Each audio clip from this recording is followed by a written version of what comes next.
Priorities. And your question is, well, all of you have spoken on and agree, I hope, in the need for the county to provide the basic core services like safety, schools, those basic essentials. But what about the rest of it? What does he see as the responsibility of the county to provide? How would we spend the rest of our money besides core services? And really, what's that responsibility to the people of Arlington? Sounds like we have a lot of money to spend, doesn't it? I suggest maybe we don't have all that big pot of money to spend.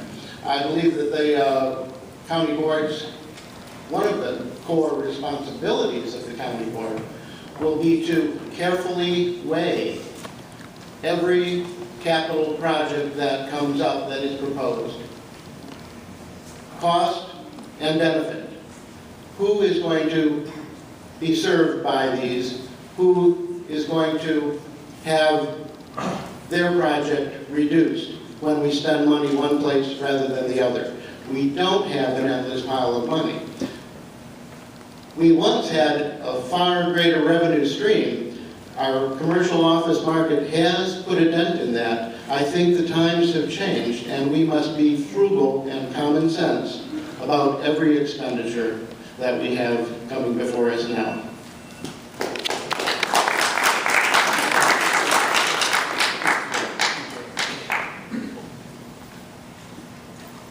To paraphrase President Obama, I'm not against spending, I'm against stupid spending. And I think that we can focus a lot of our resources wisely.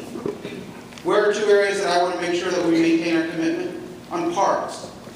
Our green space is one of our greatest assets. I remember as a kid riding bikes through Bluemont and Bon Air. I remember being on the bike trail when 66 was being built. These are parts of our community that are intangible and tangible assets that make Arlington a great place to live. Another place is housing. Arlington has long had a commitment to making sure there's housing available for Arlingtonians. Even though we've lost 75% of market rate affordable housing since the year 2000, it's still a core value. I support making sure that we don't cut any of that spending, even as the spending choices get tough. And so those are the two things that I would say are my two top priorities after what you call core services, Stephanie. Thank you.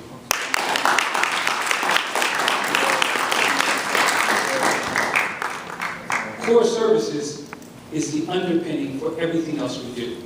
So our schools are growing, our community is growing. Our schools, 1,000 students a year the past 7 years.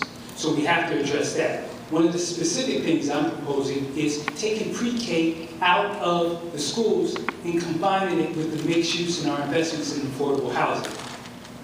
This gives low-income families access to pre-K earlier, diversifies our schools more, and makes affordable housing projects more attractive to communities across Arlington. We have to continue to build our economic base because as our county grows, the burden of those taxes will fall on you. So I want to invest in small business and create a diversified tax base. This will not only double, but triple our economy. And with that money, we can offer our senior residents an opportunity for breaks in their taxes to age here in Arlington. This is our core service. Arlington didn't happen by accident. It was strong Democratic leadership. And working collaboratively with the county board, I've demonstrated that, and I will continue to bring that leadership to the county board.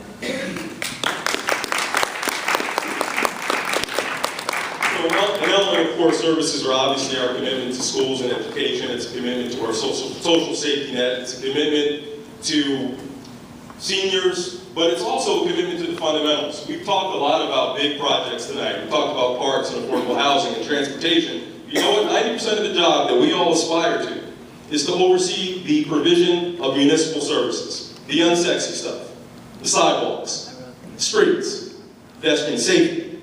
And I would submit that most Arlingtonians, when they think about what makes their community great, they're not thinking about the award-winning Columbia Pike Neighborhoods plan. They're thinking about, am I going to fall down on my sidewalk when I walk outside?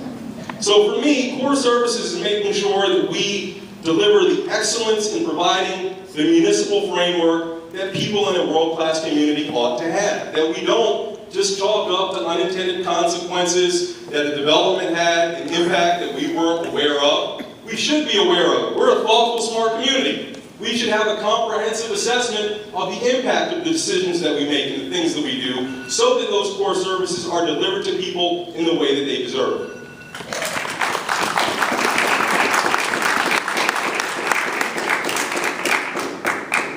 I think in a community as sophisticated and progressive as Arlington, we have a much broader definition of what core services are.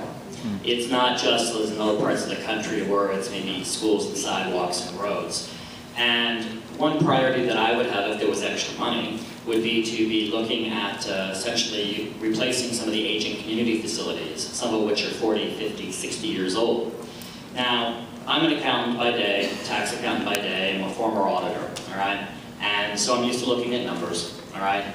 But what's important to me is that we do have to grow the tax base, we have to get value to the taxpayers. I believe, and I've been here almost 30 years, and one thing that I have seen different in the past 5 years is that there is a sense of competition amongst different groups here in Arlington. The first 25 years that I lived here, you got your thing when you waited for it. Now it's your school, my park, your affordable housing, your this, your that. We have to get past that.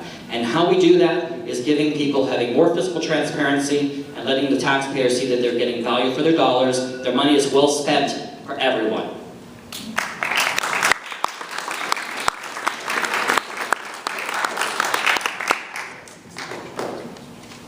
Let's see, I'll project. It's fine, I'll project. So I work with communities all across the country as an education policy consultant. And one of the things that I always come back to Arlington and admire is how talented our citizens are, and how passionate, and how much they have to offer. And so my vision is for a government that spends a little more modestly on projects that help the community do for itself. So instead of investing perhaps in marquee projects around livability and the arts, which are things that I value tremendously about Arlington, I'd like us to be looking for ways to leverage the talents of those community organizations and neighborhood groups that are already seeking that same mission. So for example, I think we should be looking to work with the Greenbrier Learning Center, which wants to work with us as the county to bring an after-school program to the 4th floor of Arlington Mill. I think we should be working with a neighborhood group, or a series of neighborhood groups surrounding the Riesling Community Center, which want to put hours of neighborhood sweat equity into rehabilitating a site that the county already owns. The reason these projects haven't gone forward is that these community groups haven't gotten the best reception from the county board, and I would like to change that. We don't have to give up on livability and the arts in an era of more modest investments. We just have to be looking to leverage a different resource than money, and that's the talents of our community members.